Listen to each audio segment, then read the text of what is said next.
le cœur séparé des fidèles par l'iconostase, qui ne sert qu'à, au fond, cacher aux yeux du profane le mystère que seul le prêtre est habilité à connaître.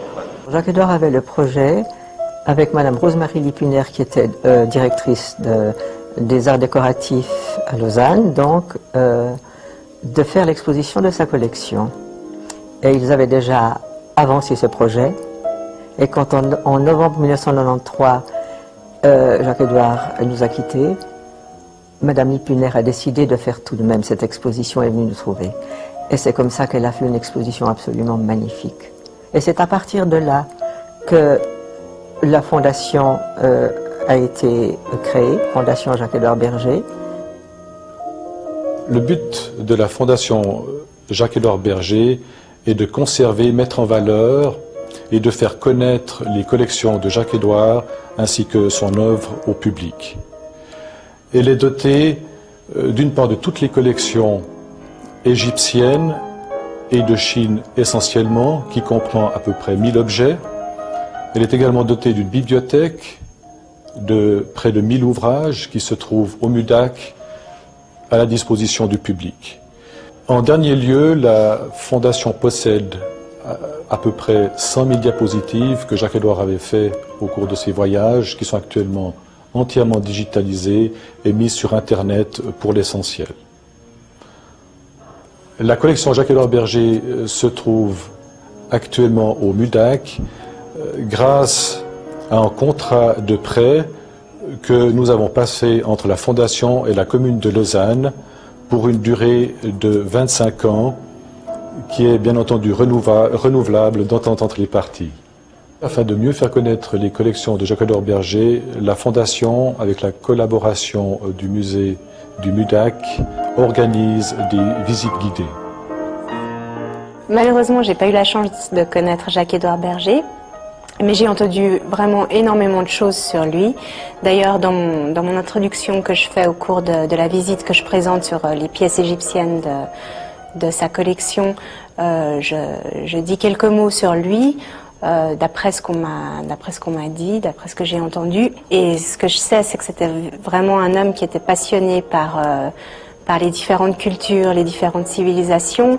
Et aussi, on dit beaucoup de lui que je sais qu'il organisait des conférences, et puis vraiment lors de ces conférences, il arrivait véritablement à transmettre sa passion pour les objets, pour l'art, pour la civilisation au public. Il y avait véritablement un lien qui se créait entre lui et le public. Je sais qu'il a fait aussi beaucoup de voyages, et puis que c'est lors de ces voyages qu'il a pu acquérir quelques-unes de ses pièces. Ce que je sais aussi, c'est qu'il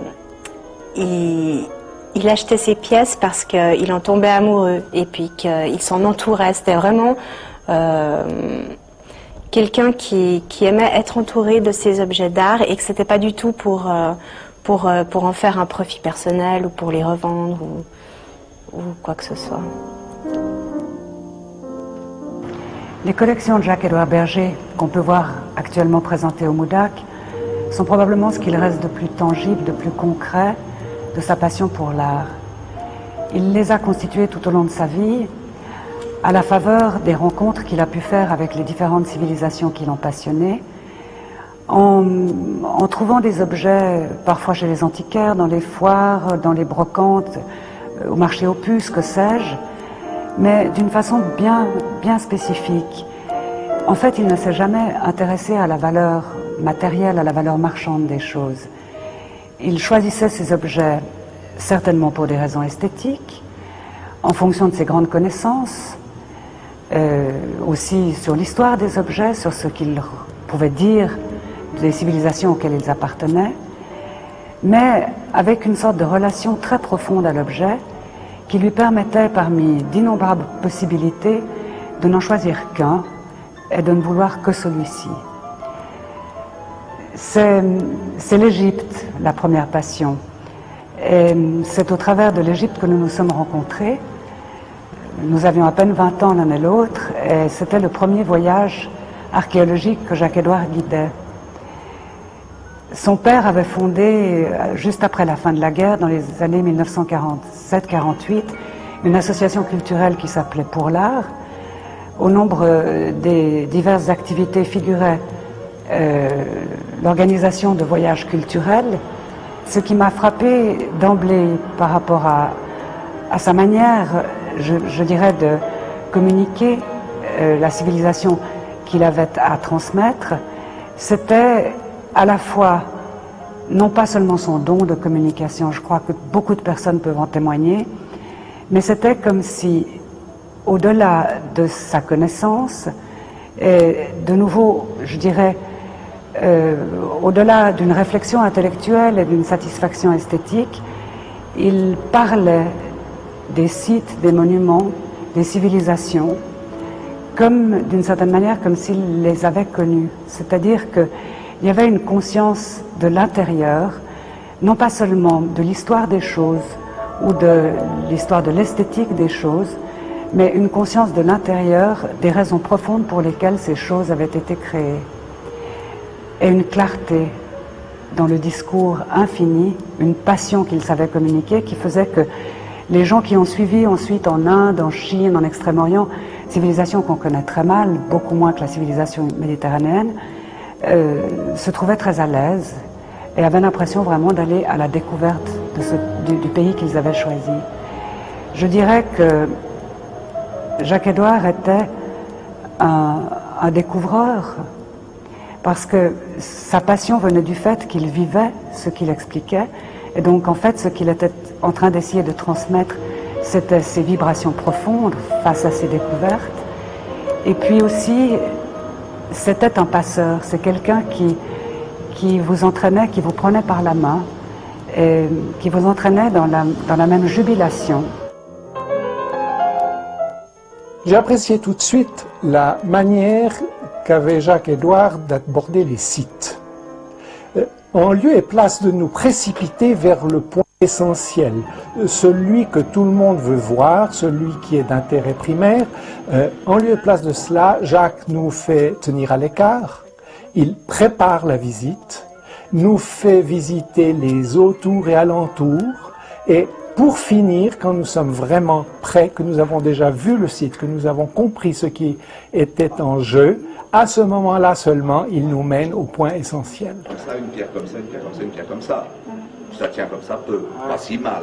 Après avoir fait ce voyage en Égypte, j'ai suivi ses conférences. Alors de 1978 jusqu'à 1993, j'ai suivi pratiquement toutes les conférences. Il faut dire que ces conférences étaient admirablement structurées. Il commençait en général par une introduction sans images, puis entrer dans le sujet, le plus souvent en donnant un historique en parallèle, je dirais horizontal, dans le temps. Si son sujet était celui de l'Inde, par exemple, il nous parlerait de la Chine dans la même époque, de l'Égypte dans la même époque, de la France, de la Suisse, de l'Allemagne, du Japon, s'il y a lieu.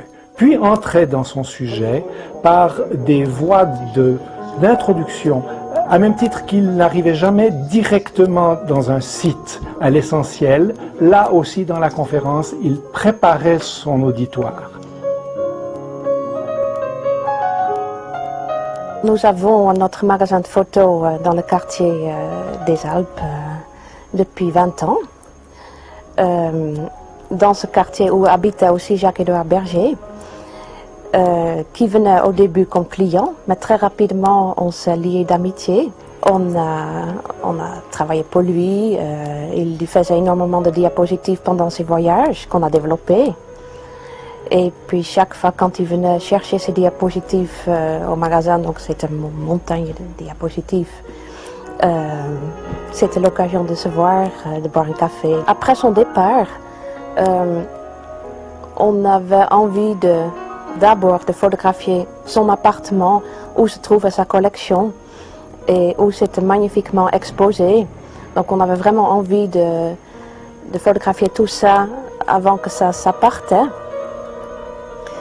Et puis petit à petit est née l'idée de photographier tous les objets, notamment pour Grâce à un contrat de prêt que nous avons passé entre la Fondation et la commune de Lausanne pour une durée de 25 ans, qui est bien entendu renouvelable d'entente entre les parties.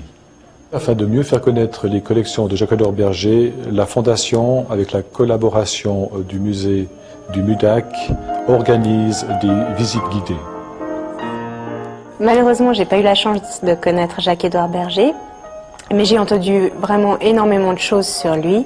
D'ailleurs, dans mon introduction que je fais au cours de la visite que je présente sur les pièces égyptiennes de sa collection, je dis quelques mots sur lui, d'après ce qu'on m'a dit, d'après ce que j'ai entendu. Et ce que je sais, c'est que c'était vraiment un homme qui était passionné par les différentes cultures, les différentes civilisations. Et aussi, on dit beaucoup de lui que... La fondation a été créée, Fondation Jacques-Edouard Berger. Le but de la Fondation Jacques-Edouard Berger est de conserver, mettre en valeur et de faire connaître les collections de Jacques-Edouard ainsi que son œuvre au public. Elle est dotée d'une part de toutes les collections égyptiennes et de Chine essentiellement, qui comprend à peu près 1000 objets. Elle est également dotée d'une bibliothèque de près de 1000 ouvrages qui se trouvent au MUDAC à la disposition du public.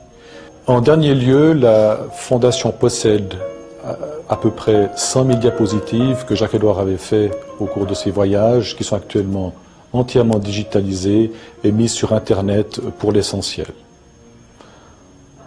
La collection Jacques-Edouard Berger se trouve actuellement au MUDAC. Je sais qu'il organisait des conférences, et puis vraiment lors de ces conférences, il arrivait véritablement à transmettre sa passion pour les objets, pour l'art, pour la civilisation au public. Il y avait véritablement un lien qui se créait entre lui et le public. Je sais qu'il a fait aussi beaucoup de voyages, et puis que c'est lors de ces voyages qu'il a pu acquérir quelques-unes de ses pièces. Ce que je sais aussi, c'est que il achetait ses pièces parce qu'il en tombait amoureux, et puis qu'il s'en entourait. C'était vraiment quelqu'un qui aimait être entouré de ces objets d'art, et que c'était pas du tout pour en faire un profit personnel ou pour les revendre ou quoi que ce soit. Les collections de Jacques-Edouard Berger qu'on peut voir actuellement présentées au MUDAC sont probablement ce qu'il reste de plus tangible.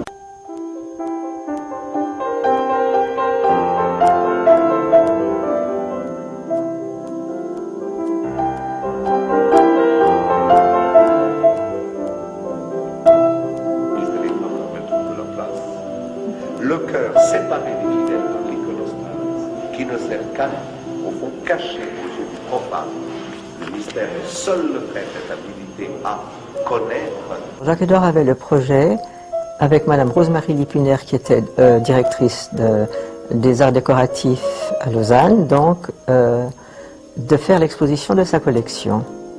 Et ils avaient déjà avancé ce projet, et quand en novembre 1993, Jacques-Edouard nous a quittés, Madame Lipuner a décidé de faire tout de même cette exposition, est venue nous trouver. Et c'est comme ça qu'elle a fait une exposition absolument magnifique. Et c'est à partir de là que...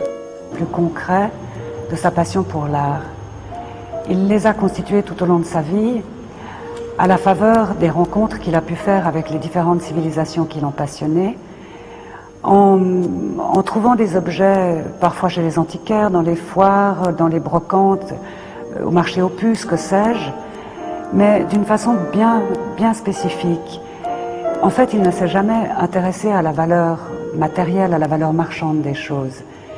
Il choisissait ces objets certainement pour des raisons esthétiques, en fonction de ses grandes connaissances, aussi sur l'histoire des objets, sur ce qu'ils pouvaient dire des civilisations auxquelles ils appartenaient, mais avec une sorte de relation très profonde à l'objet qui lui permettait, parmi d'innombrables possibilités, de n'en choisir qu'un et de ne vouloir que celui-ci.